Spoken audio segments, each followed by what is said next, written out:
Hi, it's Sandy from Sandy Cogdill Designs, and today I have another one of Lawn Fawn's Swivel Surprise cards. This one's for New Year's. I absolutely love this die. It is just so easy to use, and it packs such a powerful punch when the recipient opens this card. I'm not going to be doing or showing any of my coloring on this particular video just because this one is long enough with the blending of the background and the application of the fireworks. I will list the colors I used below. You can also go to my blog to get a more detailed list of those. That would be www.sandycogdilldesigns.com. All right, let's get started. Okay, I am starting off with 3 pieces of paper that I'm going to use for my ink blending, cut to 4 3/4 inches by 6 inches. I'm going to place a piece of the blue tape about 1 3/4 inches up from the bottom. I'm going to start off first with Stormy Sky Distress Oxide ink, and I'm going to blend that color all the way down to the bottom of the card.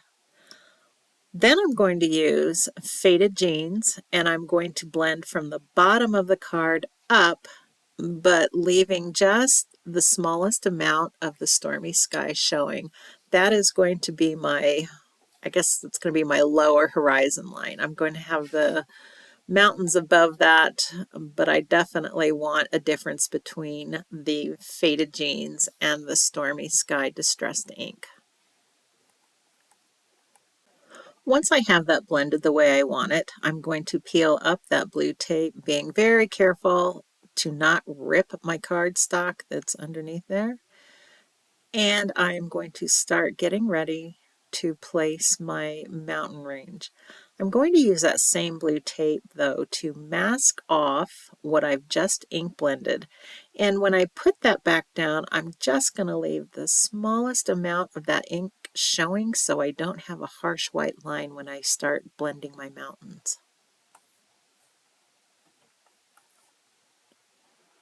Using the Lawn Fawn Mountain stencil, I'm going to get that placed on my cardstock exactly where I want it. I will use washi tape to tape that down to my work surface. My work surface is magnetic, but I usually find it's just easier for me to tape my stencils down. That way I'm not trying to work around the magnets. I do use those occasionally, but I, like I've said in other videos, have so much washi tape that I will probably never be able to use that in an entire lifetime. Anyway, we're going to go ahead and tape down that stencil. Then I'm going to use chipped sapphire and start blending in my mountains. I will also cover the top of that stencil because I tend to be a little bit messy and careless when I get going on it, to protect the paper up above. I don't want to ruin it. Now that I have my mountains placed, I'm going to peel off my blue tape, again being very careful not to rip my paper because I've done that in the past, and I'm going to take a little bit of that Stormy Sky Distress Oxide ink, and I'm going to try to blend out that harsh line that I've got there. I definitely want a horizon line, but I don't want it that sharp, so I'm going to blend that out just a little bit to kind of soften it up, but it's still there. You may find that you're going to need to also go back in with your Faded Jeans to kind of blend in where you've just added some of the Stormy Sky Distress Oxide. Alright, now that that looks pretty good, I'm going to take my stencil and place it back on my cardstock, leaving just a little bit of ink showing at the very top of those mountains. I don't want any white lines showing, and I'm going to start blending in my sky. So I'm going to start with Stormy Sky, then I'm going to move into Faded Jeans, and then I'm going to use Chipped Sapphire. And I'll go back and forth between those colors just till I get a nice variation and a nice smooth blending. Okay, here's an oopsie for you. When I take off this stencil, you're going to see that the sharp line of my mountains is kind of messed up. And that's because I had way too much ink in my brush and I was pressing too hard when I got up to the edge of that stencil. Luckily, I was able to take my stencil, put it back on up above, and take some of the chipped sapphire ink and go back over those edges and blend that in. There is a very slight shadow when I do this, but it is not near as bad as that messy little edge. Usually my ink pads aren't as juicy as that particular one was, so I just have to be mindful when I get to those edges of my stencil that I've got most of the ink on my brush off and I'm not pressing too hard when I get to that edge. Okay, for the next piece that's going to be on the inside left part of my card, the one with the big gigantic moon, I'm going to go at this just a little bit different. I'm going to get my tape up approximately 1 3/4 inches again. And I'm also going to cover up the little mountain caps down below there just in case I get carried away as I'm ink blending. I tend to just like totally lose track of what I'm doing and all of a sudden I will have ink where it's not supposed to be. Next I need to place my moon stencil. This is Lawn Fawn's Nighttime Sky Stencil. And I'm going to make sure I'm covering up that cloud and those little stars off to the right so that I don't get any ink where I don't want it. I'm also going to use a whole ton of washi tape, getting this tape down, and the blue tape. I guess it's a good thing I have buckets full of washi tape because there sure is a lot of it on this process. For the moon, I'm going to start with squeezed lemonade. Then I'm going to put that just in the middle, and then I'm going to come back in with a little bit of mustard seed. It's just a shade darker than the squeezed lemonade. And then on the edges, I'm using carved pumpkin, and I'm going to take that and just very lightly ink the outside edge of that moon. And then I'm going to use the stencil to create the little craters on both sides of the moon. Again, I'm going to keep those very light because I'm going to want to be placing some fireworks or a firework in front of that moon, and I don't want that to detract from the firework, if that makes any sense at all. And now this is pretty much the same process as we did on the other panel. I'm going to start with my stormy sky. I'll go ahead, blend that in, follow it up with a little bit of faded jeans, and get that horizon line where I want it. And again, as I did on the other card or other panel, I'm going to place my mountains back on it, lining it up with where I have my moon. And again, I'm going to just reveal just the teeniest smidgen of ink so that I don't have a white line that I've got to deal with after I'm done blending in my mountains.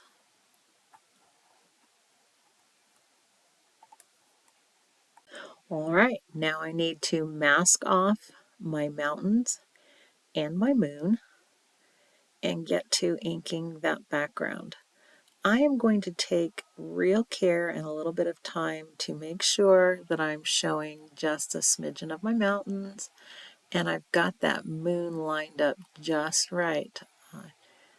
It makes it much easier if you don't have to go back in after you've got your ink blending done and try to cover up those white areas. I mean, I can usually find a Copic marker that works and no one's going to see it, maybe other than me, but it just makes it so much easier. So once I've got those masked off, I'm going to go back in with my stormy sky, blend into my faded jeans, and then use my chipped sapphire to blend down into those colors. I will go back and forth between the two colors until I have a blend that I like. And with my masking in place, I am going to spatter a little bit of metallic watercolor on that paper just to give the appearance of some little stars in the sky. Okay, so now I have two of the panels with just the mountains and the one panel with the moon. I'm going to start putting on applying my foil fireworks. To do that, I'm going to place them on my card where I think I want them. I'm going to use a little bit of the yellow tape to place that, or to stick it in place, kind of making like a little hinge so that I'm able to slide my glitter or my foil underneath. That seems to work best for me as long as my little foil plates are close to an edge. I don't use that technique usually if I'm placing something in the center of a card, just because I'm worried that that tape might tear my background.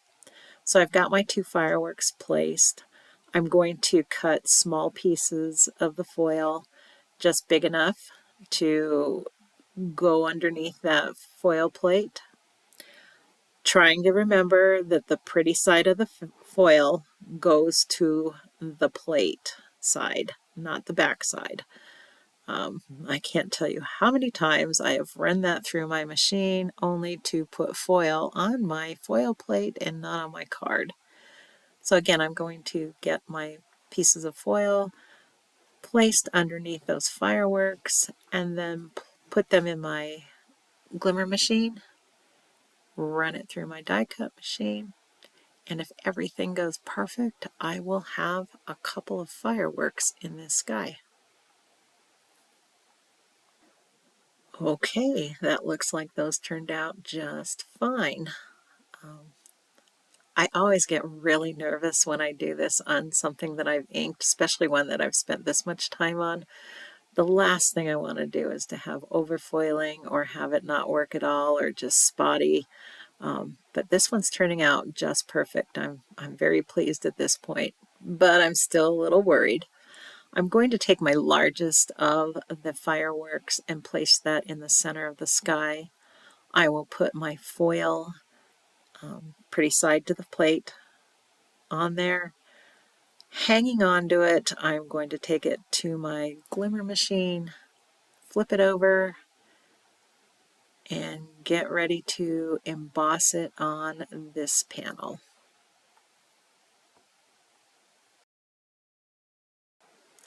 Okay, now for the moon one. This one really made me nervous. I wanted to make sure that I had my fireworks in the right spot. I knew I was going to be cutting out this panel with one of the rounded edge rectangles from Lawn Fawn. So I'm using that to kind of line up where I want my fireworks to go. I wanted them pretty much in the corners, but I did want a small space in between in the middle up at the top where I could add another one of the smaller fireworks at another time, or after I got my big one placed actually on the moon. So I'm going to use the same technique that I did on the other panel. If it's close to an edge, I will kind of make a hinge with my yellow tape, and then I will place in my foil again with the pretty side up against the plate to make sure that that gets embossed right on my card.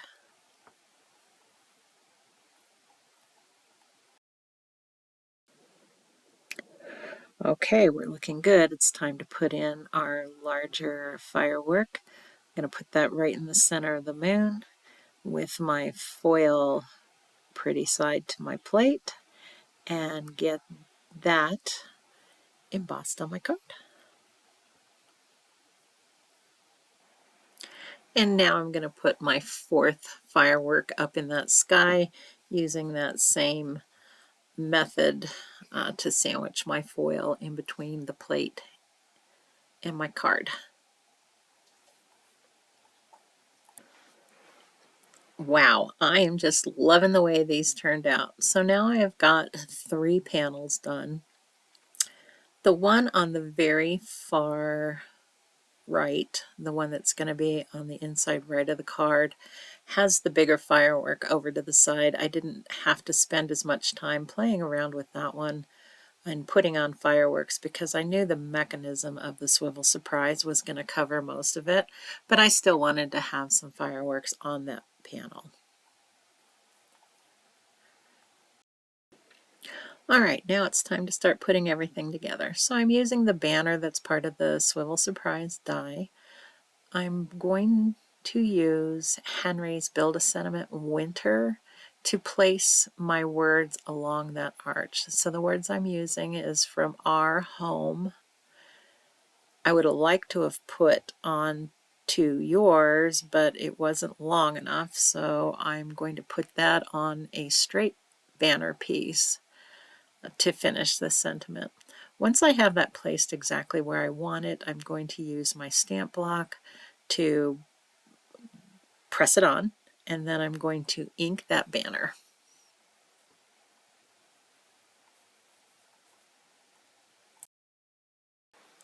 I'm going to stamp the To Yours on that little straight piece banner, and then I will adhere that once I get everything put together where I want it on the card.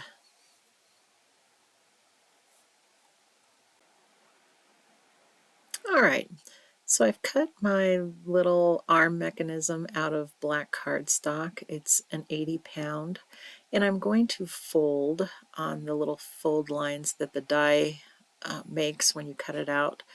I'm going to fold all of those towards the back, and then I will give it a good press with my bone folding tool. If you need additional instruction on how to create this die, Fawn has a tutorial linked up to this die on their website. A lot of times I will go back to those before or even when I'm working on some of these interactive cards just to kind of refresh my memory. All right, I'm going to get those all folded. I'll get it pressed down with my bone folder.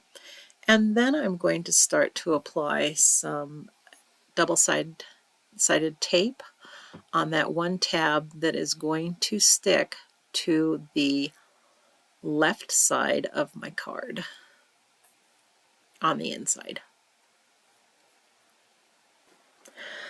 I'm going to place that little arm about halfway down my card, lining up the edge, the left-hand edge of that mechanism with the crease of my card. Once I have that applied, then we'll go on to the next step.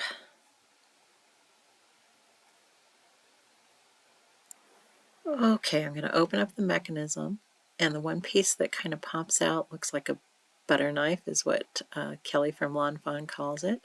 I'm going to get that opened up. I will put some double-sided adhesive on that piece and then apply my smaller circle to that piece.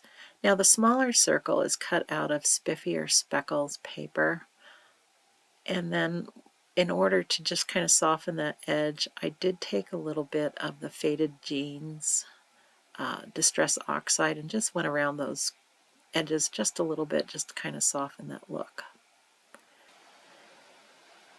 Now I'm going to apply some adhesive tape to the other side of that arm that kind of pops out, and I'm going to slide the ring piece over that arm, and get that adhered in place.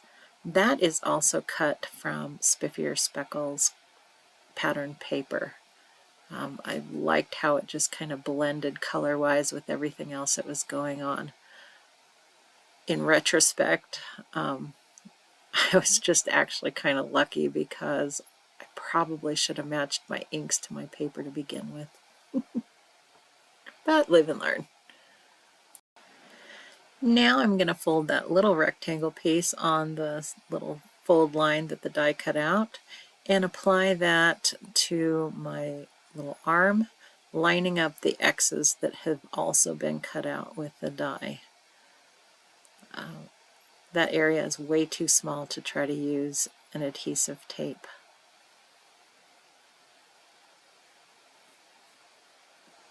Alright, now I need to finish up the sentiment of this card. So the center part that says Happy New Year is actually been foiled with Lawn Fawn's new, what's it called? Foiled Sentiments Happy New Year. I inked up some paper with chipped sapphire Distress Oxide ink, let that dry just a bit, and then I used that plate with some gold glimmer foil and got that sentiment put on it. I don't know if they created those particular plates for this particular die, but it fit just perfect. It fits perfect. So I'm hoping that in the future they will have some other ones that will work along with this die, but I kind of have a feeling that the Magic Messages plates will work also. I just haven't had a chance to really check it out.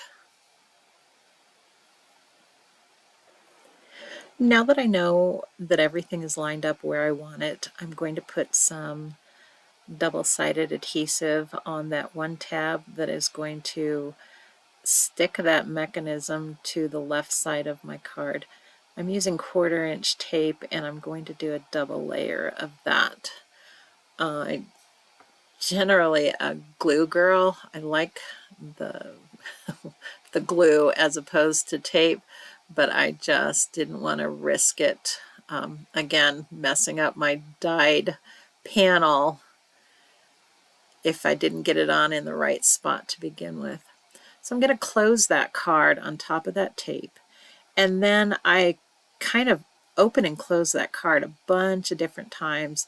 I call that my card or my paper training, just to make sure that everything is moving freely and it's kind of working its little kinks out. Now I'm going to adhere my little sentiment banner on that outside ring, placing it where it makes the most sense and it lines up nicely with the curve of the ring. And then I'm going to put on the little straight piece to kind of finish up that sentiment. In retrospect, I wish I would have put that down first and then covered it up with the banner. But then again, I will know that for the next card. To cover up that little arm piece that's the black cardstock, I cut a piece of paper about 1 inch by, I think the first cut was 2.5, and then I cut it down to about 2 inches. And I glued that, covering up the black little arm piece. I just think that gives it a nice clean finish. Okay, that pretty much does it for the construction of the Swivel Surprise, along with how I ink blended and put my little foiled fireworks on the card. As I said before, I'm not going to include the coloring of my little elements. That just will make this video way too long. The stamp sets that I did use for it are Porcupine for You and the Porcupine for You add-on. I will list the Copic colors that I used down below in the description. I think this is just the cutest little card. Thank you so much for stopping by today. I know it's still a little bit early. We're not quite at the end of the year, but I do hope you have a happy new year. Give me a thumbs up if you like this video, or subscribe to my channel to be notified of future videos. Thanks so much. Bye-bye.